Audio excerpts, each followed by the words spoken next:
Welcome back to Finnegan's Farm, welcome back to our YouTube channel, and welcome back to our Workshop Wednesday. My name is Paul, and this is our team.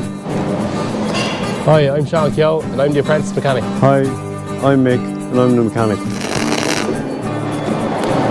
Hello, I'm Marco, I love to weld. This is Bruce, this is Blake, them is two best students. Well, what's the story? I'm Kaylem, I'm the apprentice mechanic. Hello, I'm Carl, and I'm the one that has to make these guys look good. Don't forget to like, subscribe to the videos, and comment what you want. Just put it in the comments list, and we'll get back to you. So in for repair today, we have our John Deere 8430. We also have our Volvo L60 loading shovel. We want to do a small little review on a stone fork, and Marco has the box emptier here in for repair as well. So we're going to head over to the stone fork, and we're going to talk to Kevin there from Midlow Garages about this new stone fork we have in. So we made an inquiry there to Kevin there from Midlow Garages. We were looking for a stone fork for our loading shovel. We have one there for the John Deere loader. I spoke to Kevin. Kevin arrived in this morning. Well, Kevin, when I asked you for a stone fork, you deliver a stone fork, didn't you? Well, yeah. So you rang me. I rang the lads in FarmHand. Got talking to Colm Gillespie. Told Colm you have a Volvo L60 and you have a couple of Manitous there. So you've plenty of power. So he came up with this. This is a 2.3 metre stone fork. She has the hard ox tines in the front, 50mm round bar section, and this yoke is 821 kilos. Yeah, it looks very well built, doesn't it? It's built for the going. Like you have a smaller one for the front of your tractor loader. Yeah. Super job. You can see plenty here through it when you're picking up a stone. That's the biggest thing. Stones and roots? Stones and roots, yeah. You said you're going into lay ground. There's going to be a good few roots. Yeah. Big thing for that. Shaking out stuff. You don't even bringing half the yeah. soil out of the field with your big divots out of the field. Yeah. You can get them in any brackets. You can get them with weld-on brackets, or you can get them on with bolt-ons. So we went with the bolt-ons because just to see how you get on. These are your Volvo Euro brackets. So you use your Manitous and all on this. So you can get them with Manitou, JCB, get them any bracket you want. So be good to see how it works now. Yeah, it definitely is now. It's definitely very well made, that's all I can say. Anything that they've made from Quickie, Quickie is very good stuff. So it'll be interesting to see. We'll get to the field and have a go at that. Yep. All right, thanks, Kev. So we're here with our box emptier. It's a Herbert Box Emptier. We place our Padeha box in here. It's able to flip the box up onto a belt, like a forward tipping belt, and that belt then feeds into the hopper.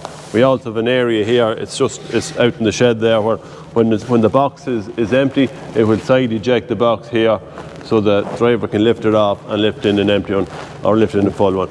We had some issues, Marco, hadn't we, with the... Yeah, lifting rams was leaking oil.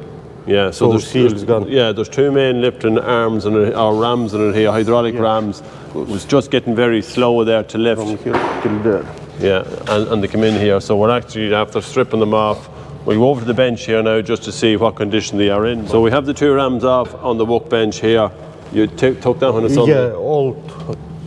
Yeah, all them ends I give to delivery man to get seals from hydro seals. And how did the seals look? Did they look?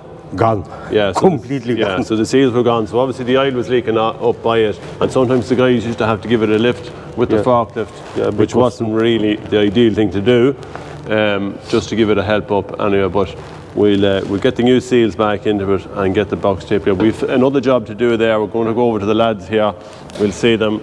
We had another problem there with the forward tipping belt on it. It was just that little bit long, and we wanted to shorten a bit. So we have Martin here and Solas there from PTB. Is that what you call the company? PTB. PTB, anyway. That's it. So explain just a little bit there what we've done here, Martin. Yeah. So basically we're shortening belt by about 2 inches or so, because when the tipper was going down, it was slipping a little bit and it was touching. It was creating the sag. So came with the solution: take off 2 inches. Put a stainless steel joiner. And that's it. That's it. This is the bit that we've probably cut out. Yeah, that's what we're cutting off. Then we straighten it up, put it in, pin through, and you'll be back running. And we use these kind of like alligator joiners. Yeah. So as you can see, Solas here is just finishing off with the tool here, special tool there for just crimping the joiner onto the belt. So that will solve another problem there on this, because it was, as the lads were saying, it was slipping there. Sometimes it'd work and sometimes it wouldn't work. So this will fix the job. This should sort the problem. It better, Martin. It better. It better, yeah. So over with the 8430, we had an issue there with the tractor, a very, very lazy start. We had replaced 2 batteries last year. We have replaced another 2 this year.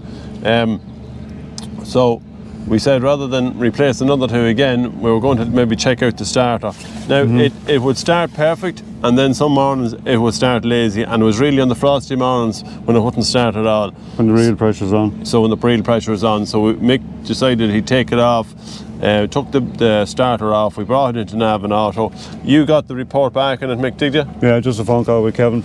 New bearings, new contact. In here you have 2 contacts for your connection between your battery and your starter. All of them were fairly worn. He said it was the starter itself was pretty well worn. Yeah.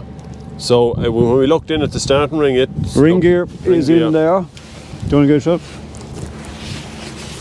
And normally they stop every 120 degrees on a 6-cylinder. That one is very good where it is. So you won't turn this baby over that handy. No, by hand. Yeah, no, it's a little. Well, you can see it actually. Come out here, Carl. This one is like you can check a good run of it there, and it's all pretty good. All right. So hopefully now that'll be the 8430 up and running. As we said, we have a 7820, much less the same starter. It's on a it high-speed as well. starter. And it's a high-speed starter, and there's a really, So really... is that. Yeah, but it's not high-speed. Well, hopefully now it will be high-speed and we get it back on. So you're going to replace that back Yeah, on. and also beforehand we did the air, it's not on. Kaylem went to did voltage drop tests all along, and we were losing nothing even across the solenoids. Yeah. Okay. We thought maybe we were losing a little bit there on the earth strap there, 1 or 2 volts, but nothing really insignificant really what it was. So I think the starter probably is, I suppose it's just age. High age. So here with the drive shaft of the L60E, the Volvo loading shovel. The other day we were going down the road and we could smell a bit of rubber or a bit of smoke coming from the Volvo. We weren't just quite sure, but on investigation we see we have a drive shaft here which has a carrier bearing. The carrier bearing sits on like so, and what really happened was there's a kind of like a rubber buffer in here. If we take this bit out of it, that rubber buffer and the bearing is on it, and what really happened, we can see here there is an auto lube on the machine, but it seems to have sheared where the grease was going in, and obviously it wasn't getting any grease. So as a result the bearing is completely banjaxed in it there. We're probably needing new carrier bearing and bush as well. So this happened in the field. We're lucky enough to have a work trailer when we go to any of the jobs there that we can bring with us. We have our air, we have our gas, compressor, we have everything here on board, spanners, and all our parts that we need to get the job done. So we have a grand little vise here as well. Simple little vise there. I'll explain it to you. There we can.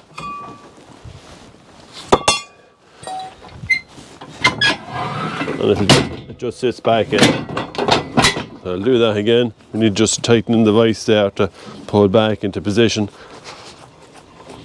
But very handy there if you want to use the grinder or the gas and hold. And it just slides down out of the way then, and we can just pull up from the back. And that's it. So we need to get this back. We need to get all the upper bearing for it and get the Volvo back on the road. So this is the Volvo that we had issued there with the drive shaft. Now we still can work it there in 2-wheel drive, it's just we have it around the yard there. But as you can see, the drive shaft comes from this end here, the drive that's coming down from the engine, and it runs the whole way up in through this channel here and up to the front axle there as well. So that's the drive train where we have the issue there.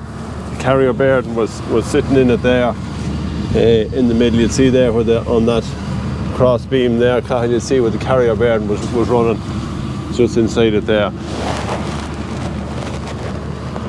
And the auto lube, which it has an auto lube, but one of the pipes, while it looked connected, there's the 2 pipes here that were connected onto the greaser. It was just blocked going into the greasing point there, and that's what would have caused the problem for the for the bearing. So just probably important there, and one to note there for the future, just to check in there, just to make sure that them bearings are actually getting greased there while the pipes are going into them. Sometimes it just can be blocked. So hopefully that'll be, we get a bearing for that, and that'll solve that problem. So now going to head over to Kaylem there with the Tailift Forklift. You'll be in for a little bit of a surprise here now. Kaylem just had a small bit of an accident, so let's go over to him. So we're here now with a 16 tail lift, and we had a puddle of water underneath it from one of the drivers was complaining about. So we just said we'd have a wee look at it. Now it was leaking off of our leak off past our expansion bottle. So we're just going to put it down in here into a bottle of water, and if I start this up now and we see bubbles coming out, we know our head gasket is pressurised in our cooling system. So I'm just after topping it up now, and if we see bubbles appearing out of here now as soon as I start it, then we know we're in trouble.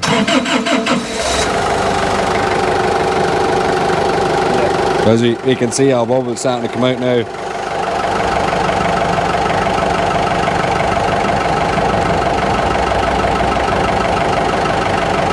So we know our pressurising it. Now we can confirm it again by putting our it's not just too apparent there now at the minute because it's up and down.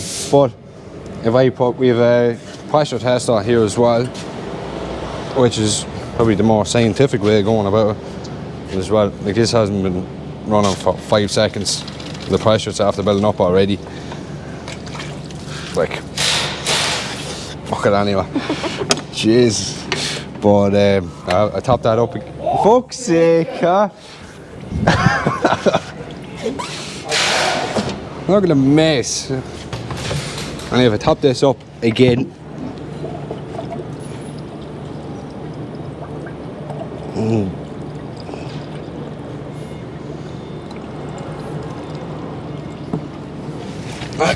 I'll do it. So we normally use this pressure tester to actually build pressure in the cooling system to find if we have any leaks. But we can also use it in another way here. So when I start this up, we can see if we're building pressure straight away.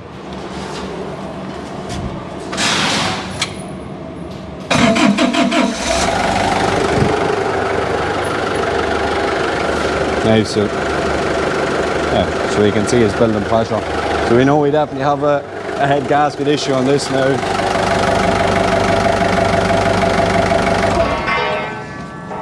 And we're leaking water everywhere again. So that's the next thing now. Do the honours there.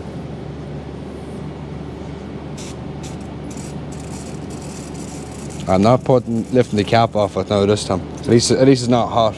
But look, just for the sake of the camera. Ah, jeez.